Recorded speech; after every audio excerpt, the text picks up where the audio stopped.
আসসালামু আলাইকুম ভাই বোনেরা, কেমন আছেন? আশা করি সবাই ভালো আছেন।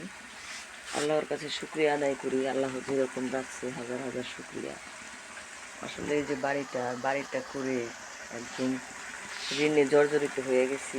লোন উঠাই আরও মরছি।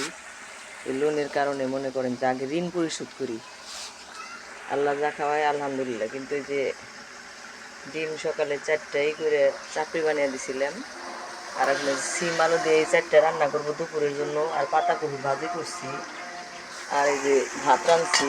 কেবল এই যে ভাত রান্না করলাম। এই যে 3 কেজি চাউল কিনছি, আর এই যে আটা আনছি 1 কেজি। কালকে তো 1 কেজি মানে এমনিও চাপড়ি টাপড়ি খাই, কিন্তু যাই হোক এখন যেমনি ঋণ আর ভালো লাগে না, এই জন্য নগদ টাকা দিয়ে যেমনি খাইতে ভালো লাগে অমনি কম কম করে খাবো। আবার আল্লাহ পাক কিনার তৌফিক দিলে আবার কিনবো নি।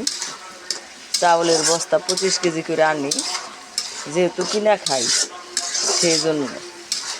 আসলে এই কথাগুলো বলারও কারণ আছে। ভালো ভিডিও সবারই দিতে মন চায়, কেন কষ্টে থাকলে দিন অসুবিধা কি? ভালো মন্দ সবটা নিয়ে মানুষের জীবন। এই যে তেলও আনছি 50 টাকার, আবার এই যে 100 টাকা রেখে দিছি, যে আবার কিছু লাগলে ছেলেরা চাইলে আবার দিননি, ঠিক আছে। এই যে আবার একটা বিড়াল দেখেন, এই যে আমার এখানে সবসময় এই যে বিড়াল কুকুর এগুলো সব সময় আসে।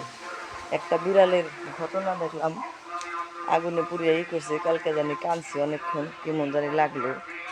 এই যে এগুলো কিন্তু আসলে অনেক জ্বালায়, কিন্তু কি করা যাবে। আচ্ছা, তারপরে আমার এখানে তো খাওয়ান থাকে, এই যে ভাত টাত নষ্ট হয় এগুলো দেই।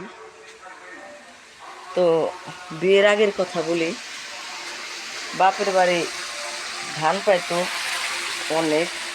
আমার আব্বু প্রায় 200 মণ ধান পাইতো। আব্বু তো মেকানিক্যাল কাজ করে আমার আব্বু। হ্যাঁ, ইরির প্রজেক্ট। আগে তো অনেক ছিল, এখন তো মানুষের হয়ে গেছে। তো যাই হোক, আমাদের জমির ধান আছিল, আব্বুর কাজের ধান, এই সব মিলে আমাদের ধান হইতো প্রায় 200-250 মণ।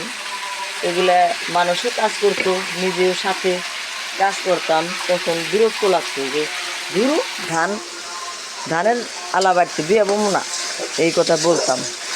দরকার বলে জীবনে চাইলে 1 কেজি করে কিনে খাবো, তাও তো ধান আলা বাড়তে বিয়ে বমু না। কিন্তু এখন চিন্তা করে দেখি, আয় তো তাই গেলি কেমন জ্বালায় দেখছি। হ্যাঁ, এই নাগো ধানালা বাড়িতে বিয়ে হইলে মনে হয় ভালো হইতো, ক্ষেতের ফসল আসতো। হ্যাঁ, তো কিনা তো আর খাওয়ানো লাগতো না। যাই হোক, নিয়ত গুণে বরকত ভাই বোনেরা। নিয়ত করছিলাম চাইলে 1 কেজি 2 কেজি এমনি করে কিনা খামো। যাই হোক, যখন দরকার হয় 5 কেজি কিনি, 3 কেজি কিনি, 2 কেজি কিনি, এইভাবে কিনাই খাই। কি নিয়তটা করছিলাম আল্লাহ কবুল করছিল।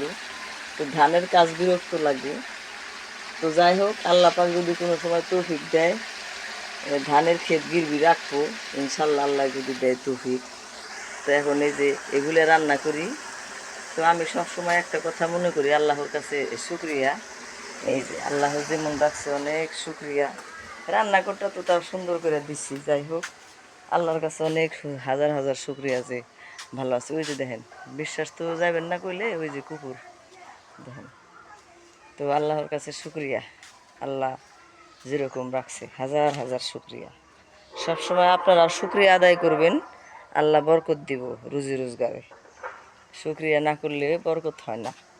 খুব শুক্রিয়া। তো সবাই ভালো থাকেন। আসসালামু আলাইকুম।